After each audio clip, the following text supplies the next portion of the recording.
murid dari kelas 4 Kencana untuk mempersembahkan bakat bercerita beliau. Dipersilakan.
Assalamualaikum warahmatullahi wabarakatuh. Nama saya Nur Marisa Nadira binti Mahazir. Saya dari kelas 4 Kencana ingin mempersembahkan sebuah cerita yang bertajuk Si Tanggang. Si Tanggang dilahirkan di kalangan keluarga miskin yang tinggal di pinggir hutan. Ada yang kata daripada keluarga orang asli. Si Talang dan si Deruma merupakan bapa dan ibu kepada si Tanggang. Mereka hidup sebagai keluarga nelayan di tepi pantai. Si Tanggang merupakan seorang kanak-kanak yang bercita-cita tinggi. Dia selalu berhayal untuk menjadi kaya dan terkenal. Akan tetapi, keadaan hidupnya serba kekurangan dan ketiadaan peluang menjadi penghalang kepada cita-citanya. Apabila masuk alam remaja, suatu hari si Tanggang terlihat sebuah kapal besar berlabuh di muara sungai yang berhampiran dengan rumahnya. Dia pergi mencuba nasib. Dia berjumpa dengan nahoda kapal itu dan meminta untuk dijadikan anak kapalnya. Mulanya, nahoda itu sangsi atas kebolehan si Tanggang. Akan tetapi, beliau bersetuju setelah melihat kecekapan si Tanggang bersapan tika menuju ke kapal beliau tadi.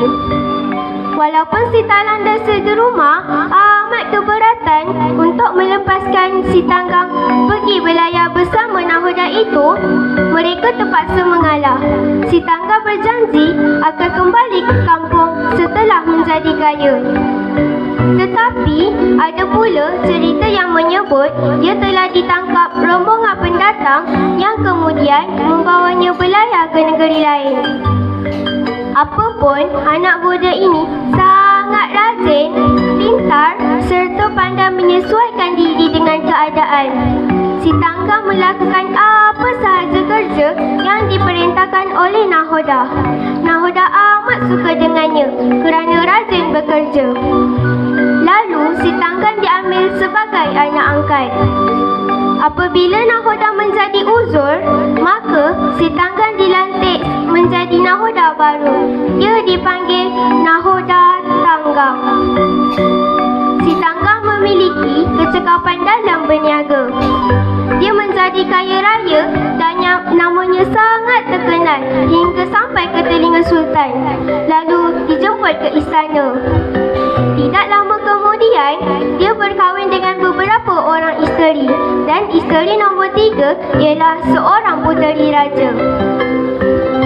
Suatu hari, si Tanggang telah keluar membawa ketiga-tiga isterinya berjalan. Kebetulan dan tanpa disedari, dia telah singgah ke kampung halaman asal-usulnya. Dipendekkan cerita, bapa dan ibunya yang telah lama tidak ditemui mendapat tahu kedatangan seorang saudagar yang memiliki ciri-ciri anak mereka menyiasat. Setelah pasti itulah si Tanggang, mereka cuba merapatinya dengan membawa makanan kegemarannya semasa kecil dahulu. Sebenarnya, si Tanggang sedar bahawa orang yang datang itu adalah bapa dan ibu kandungnya yang telah membesarkannya dahulu. Tetapi beliau malu untuk mengaku di hadapan orang ramai, terutama para isteri yang cantik rupawan lagi bangsawan. Apapun, menurut ceritanya, isteri ketiga yang merupakan seorang puteri raja telah menyuruh untuk menerima kedatangan kedua orang tua itu. Katanya, apa salah mengaku bapa ibu kandung sendiri? Tak kiralah buruk mana pun rupa mereka. Rupa-rupanya, kata-kata itu telah membuat si Tanggang terasa lebih malu dan tersinggung. Beliau mula mengeluarkan kata-kata kesat, sumpah serana menyuruh orang tua itu pergi. Dalam keadaan hati hancur, luluh, si ibu mendatangkan kepada Ilahi Seraya berdoa. Ya Allah, kalau betullah pemuda di hadapannya ialah si Tanggang yang pernah dikandungnya selama 9 bulan lebih, maka buktikanlah dengan menukarkan segala menjadi batu. Tiba-tiba, petir berdentum dan angin bertiup kencang. Kapal si Tanggang terombang-ambing akibat air yang bergelora. Ketika itu, dia berasa kesal. Dia sedar Tuhan telah memperkenankan doa ibunya. Dia akan menerima balasan kerana telah menderhaka. Akhirnya, dia berteriak kepada ibu supaya dimaafkan. Tetapi, penyesalannya sudah tidak berguna lagi. Kapalnya pecah akibat dipukul oleh ombak yang kuat. Apabila ribut reda, si Tanggang, isterinya, kapalnya dan juga anak kapalnya bertukar menjadi batu.